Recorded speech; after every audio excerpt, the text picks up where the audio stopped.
To our top story this morning, and within the last few hours, a dramatic political bombshell in Washington, with news that Donald Trump's National Security Advisor Michael Flynn has resigned over his contacts with Russia.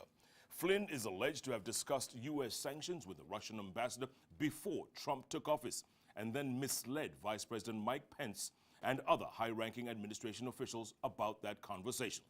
There were big question marks about his contacts and relationship with Russia and his possible vulnerability to blackmail before he took office. His resignation is just a few hours ago is a dramatic development to beset President Trump's administration, which is already being buffeted with turbulent political controversy. Well, to discuss this evolving story, I'm now joined by Arise News editorial director Nick Jennings. Nick, what does all this mean? Well, this is a huge story, Jeff. It broke just a few hours ago, and it's sending seismic shockwaves throughout Washington, America, overshadowing everything that's gone before in a controversy-clouded administration, which is less than a month into its tenure. Yeah. So here we have, this is a story about what he said and what he didn't say. And fundamentally, the root of it is that he had private conversations with the Russian ambassador in Washington before he took office, when he was just a citizen, although part of the incoming Trump administration, although he hadn't been officially sort of sworn in as such. And then when he was questioned about it by the incoming Vice President Pence, he didn't admit to all the things that he discussed with the Russian ambassador, most specifically about sanctions. He also didn't give the full story to Kellyanne Conway, one of Donald Trump's most senior advisors. So he didn't tell the truth about what he said to the Russian ambassador. In his resignation letter, we say, which we've got a copy of, he says, "I inadvertently briefed the Vice President-elect and others with incomplete information regarding my phone calls with the Russian ambassador. I have sincerely apologized to the President and Vice President. I am tendering my resignation, honored to have served our nation and the American people in a distinguished way." Nick, he becomes the shortest-serving senior administration official ever in U.S. history. Well, there's a saying, isn't there? In like Flynn, it will be out like Flynn now. Indeed. But, Nick, wasn't this man fired by the Obama administration? He's got a lot of people saying that he was a ticking time bomb when he was nominated for office. Sally Yates, the acting Attorney General, who incidentally was sacked by Donald Trump for opposing his immigration executive order, warned the White House last month that Flynn had misled them about the nature of his communications with the Russian ambassador to America. And it throws open now this whole hornet's nest of Donald Trump's relationship with Russia, what's in his past that the Russians are so interested in. Yeah. It's a multifaceted story. And it's not going to go away anytime soon, isn't it? And there are going to be some ripple effects, probably. Well, I think it's going to throw open the whole question of who he appointed, what advice he was given, and what their connections were with Moscow. Because he campaigned on a mandate of making America great again. He's issued this executive order banning Muslims, and he talks about it's in the interests of national security. Well, what is certainly in the interest of national security is not having people in the government who are, in debt to the Russians in some way, and we don't know, what the connections are and how deep they go. Yeah, Nick, and President Trump has been in office less than a month. Less than a month. I mean, there are questions about his connections with Russia. I mean, we've had this sort of dubious, dodgy dossier that was put out by a sort of rogue MI6 agent claiming that Donald Trump was being blackmailed by the Russians because of inappropriate activities in a hotel. So this has got such depth to it. It's quite an astonishing, as you said, with just 4 weeks into his administration, his most senior security advisor has resigned because of his relationship with Russia. There must be a lot of turmoil inside that Oval Office. Well, if he didn't have enough on his plate, he's certainly now, he's got North Korea to deal with, he's got Iran to deal with, he's got this ongoing legal battle with, trying to get his executive order through. So there's this ongoing row with the judiciary, and now this. He's got to shore up his administration very, very quickly. I mean, a lot of people said he wouldn't last a full 4 years, that he would be undermined continually by controversy after controversy. And that prediction does seem to be coming true, although there's no idea that Donald Trump's going to resign or anything like that. Sure. Real quick, they talk about a replacement being One of the replacements being General Petraeus.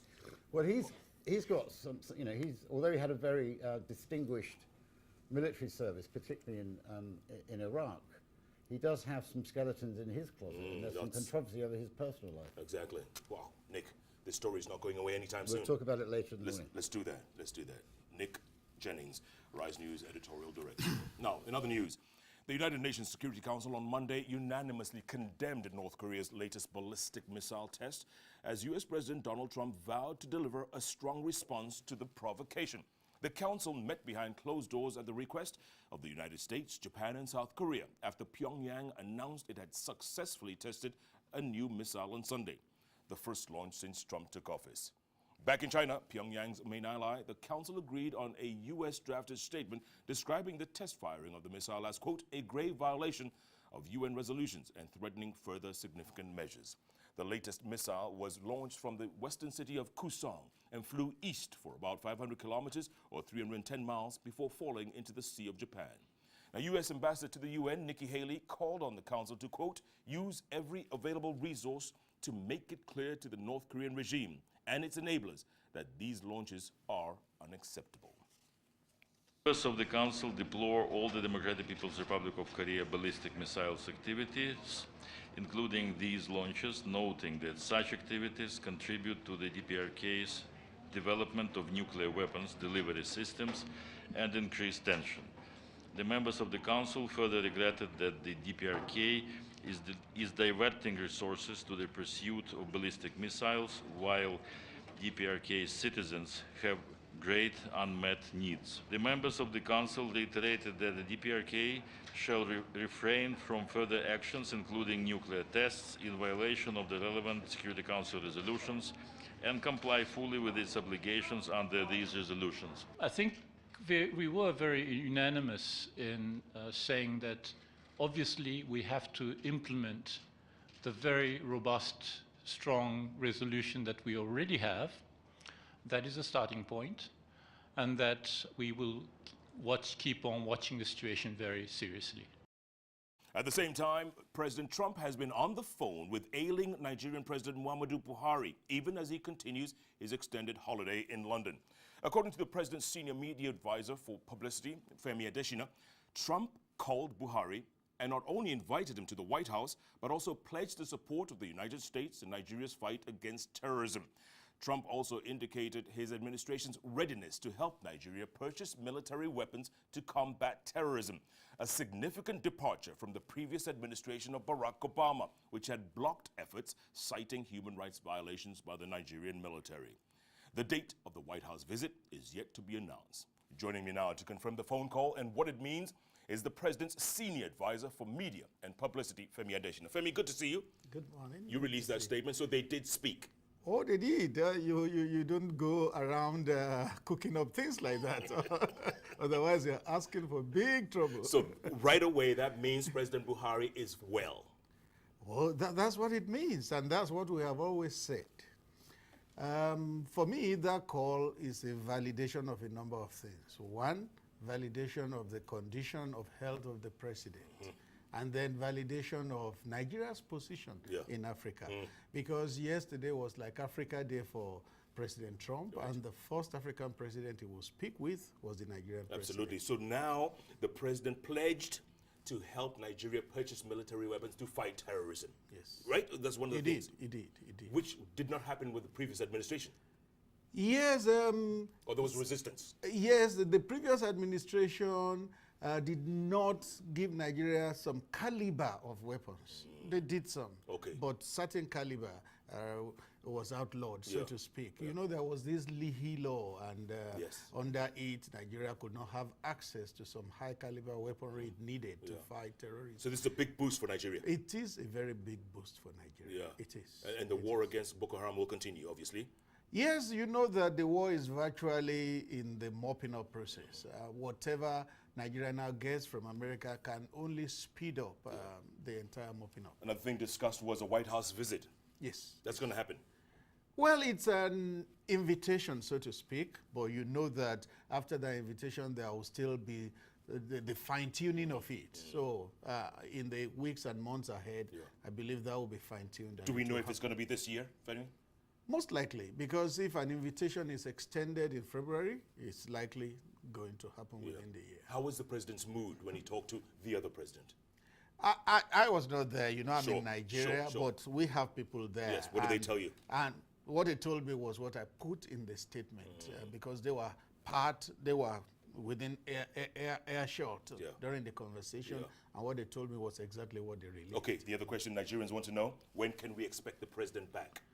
Well, the president in his communication to the National Assembly said he will be back as soon as his doctors give him an all clear. We expect that it's going to be soon, sooner than some people have imagined, because I've seen different kind of stories. Some say 4 months, some say 6 months and all that. No, it's going to be a lot sooner than those people think.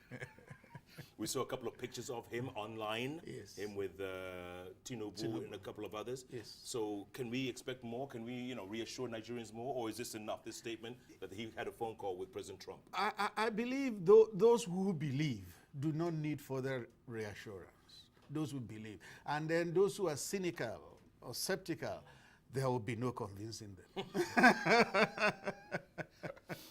Femi Adesina, I know you have a busy day ahead of you. Thank you. Good to see you as always. Thank you. Thanks for your time. Thank you. Femi Adesina, the Senior Advisor for Media and Publicity here at the Presidency. Now, in other news, a deadly bomb blast in the Pakistani city of Lahore has killed at least 13 people and wounded dozens, according to officials. The explosion went off in Lahore's busy Mall Road during a rally being attended by hundreds of pharmacists protesting against changes to a drug sale law outside the Provincial Assembly building. The Pakistani Taliban-linked armed group Jamaat-ul-Ahrar claimed responsibility for the attack. 83 people, including media personnel covering the protest, were wounded in the blast activated by a suicide bomber. A spokesman at Jamaat-ul-Ahrar warned in a statement that the blast was, quote, just the start. Pakistani Prime Minister Nawaz Sharif condemned the attack. To California now, and concerns about the catastrophic failure of the tallest dam in America has eased slightly, according to officials who are monitoring the situation closely. Several weeks of heavy rain have filled Oroville Dam in Northern California to capacity, causing concerns that it could rupture and send a devastating torrent of water into the valley below, causing widespread devastation. Around 200,000 people who live in the valley below the dam are under evacuation orders. The threat comes not from the dam